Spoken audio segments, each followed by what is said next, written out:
Hello दोस्तों, मैं शिव वर्मा और स्वागत करता हूं आपको अपने चैनल में। आज हम एचवीएसी सिस्टम के अंदर एक्सपेंशन वाल्व और कैपिलरी ट्यूब में अंतर देखेंगे कि आखिर एक्सपेंशन वाल्व और कैपिलरी ट्यूब दोनों का काम एक ही होता है, तो फिर इनमें क्या डिफरेंस है, इनमें क्या अंतर है। तो पहला एक्सपेंशन वाल्व जो हमारा है वो 3 टन या 3 टन से अधिक के एसी में लगाया जाता है, जबकि कैपिलरी ट्यूब जो है 3 टन या 3 टन से कम के एसी में कैपिलरी ट्यूब का यूज करते हैं।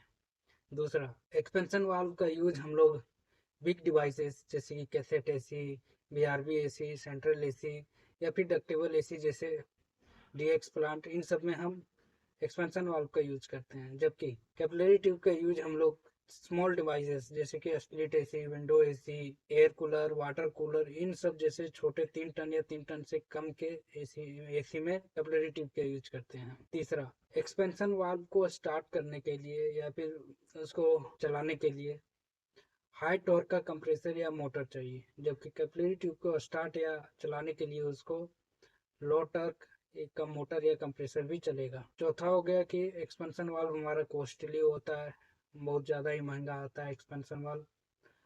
और कैपिलरी ट्यूब हमारा कम कॉस्ट का होता है, वो कम ही में आ जाता है क्योंकि वो छोटे डिवाइसेस के लिए यूज होते हैं। पांचवा है कि हमारा एक्सपेंशन वाल्व हाई एफिशिएंसी का होता है, जबकि कैपिलरी ट्यूब हमारा लो एफिशिएंसी का होता है। छठा है कि एक्सपेंशन वाल्व को हम लोग थर्मोस्टेटिक एक्सपेंशन वाल्व और या फिर थर्मल एक्सपेंशन वाल्व भी कहते हैं। कैपिलरी ट्यूब को हम लोग थ्रोटलिंग डिवाइस भी कहते हैं। सातवां अंतर यह है कि एक्सपेंशन वाल्व को रिसीवर रिक्वायर्ड होता है। गैस जो हमारी जाती है वो रिसीवर में जाके जमा होती है, कलेक्ट होती है, इसके लिए रिसीवर रिक्वायर्ड होता है। जबकि कैपिलरी ट्यूब में कोई रिसीवर का रिक्वायर्ड नहीं होता है, वो डायरेक्ट फ्लो होता है एक्सपेंशन वाल्व से इवापोरेटर में। आठवां है कि एक्सपेंशन वाल्व का काम प्रेशर एंड टेम्परेचर को कम करना, साथ ही फ्लो को कंट्रोल करना है, जबकि कैपिलरी ट्यूब का काम सिर्फ प्रेशर और टेम्परेचर को लो करना है। अगला है कि expansion valve respond to the environment by increasing और decreasing the flow of refrigerant.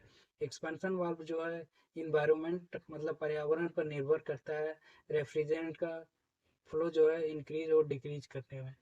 जबकि capillary tube is a fixed system that does not fluctuate with heat load change.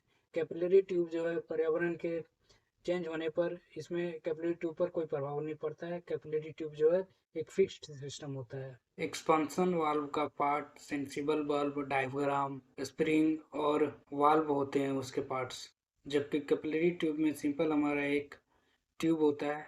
Capillary tube का इंटरनल डाया जो है 0.5 mm to 2.28 mm तक varies करता है।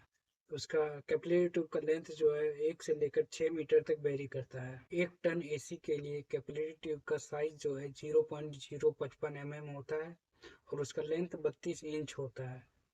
1.5 ton AC के लिए हमारे कैपिलरी ट्यूब का साइज 0.060 mm होता है और उसका लेंथ 27 इंच होता है। और 1.5 टन एसी के लिए कैपिलरी ट्यूब का साइज 0.064 mm और उसका लेंथ 28 इंच होता है। तो ये थे हमारे एक्सपेंशन वाल्व और कैपिलरी ट्यूब में डिफरेंसेस।